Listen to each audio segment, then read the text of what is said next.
ఓజిలి మండలం బట్లకరపూరు చెరువు వేలంపాటను వాయిదా వేస్తున్నట్లు ఇన్ఛార్జ్ ఈవోపీఆర్డీ రేణుకా పేర్కొన్నారు. గ్రామ సర్పంచ్ ఉమామహేశ్వరి, నాయకులు రవీంద్రారెడ్డి, గురువయ్య, పలువురు గ్రామ పెద్దల సమక్షంలో అధికారులు చేపల చెరువు వేలంపాటల కార్యక్రమాన్ని నిర్వహించారు. కాలం వ్యవధి తక్కువ ఉండటం, రైతులు రెండవ పంటలు సాగుకు సన్నద్ధం కావటం వలన వేలంపాటను రద్దు చేస్తున్నట్లు ఈవోపీఆర్డీ రేణుకా మీడియాకు తెలిపారు.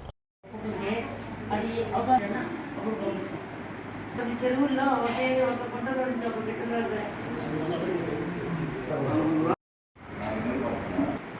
రైతులు రెండో కారు పెట్టి ఇంతకు ముందైతే రెండో కారు పెట్టేవాళ్ళు కాదు, ఇప్పుడు రెండో కారు పెట్టాలనుకున్నారు. రెండో కారు పెట్టాలనుకుంటే వాళ్ళు చెరువులో నీళ్ళు కంపల్సరీ కావాలా, వాళ్ళు నీళ్లు వదలకుండా రైతులు వదులుకోవాలనుకున్నప్పుడు చెరువు చేపల వేళ పెట్టేవాడికి ఇది కదా అని ఏదైతే రైతులు రెండో కారు పెట్టుకోవాల్సి ఉంటే వాళ్ళకి కావాలి. కాబట్టి ఇతనికి పట్టే అతనికి నష్టం అనేసి అందులో జూన్ 30 దాకే మనకు పసలి, ఈ పసలి అనేది 1434 పసలి ఇది జూన్ 30 దాకే, మళ్ళీ జూలై 1 నుంచి వేరే పసలి వచ్చేస్తుంది.